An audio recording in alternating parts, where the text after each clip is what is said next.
দাদা একটা সিগারেট দাও।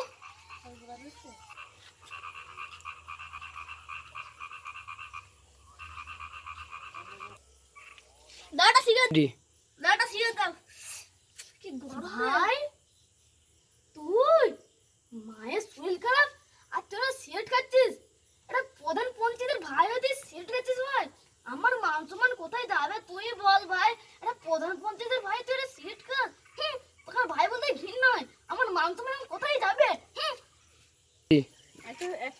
ভাই ভাই ভাই ভাই সিগারেটটা নিয়ে যান। দাদা শিক্ষাতে নিজে খাচ্ছ? ভাই আমাকে ক্ষমা করে দে, ভাই আমাকে ক্ষমা করে দে, তোর সাথে আমার ভুল করে বলছি ভাই, ক্ষমা করে দে ভাই, আমাকে ক্ষমা করে দে ভাই, আমার ভুল হয়ে গেছে ভাই, তোর সাথে আমার জীবনে চুপ, একদম চুপ, টুক করে বাড়ি যা। প্রধান পঞ্চায়েতের মানুষের ভাই নিয়ে নিল, ভাইয়ের পায়ে ধরতে হলো।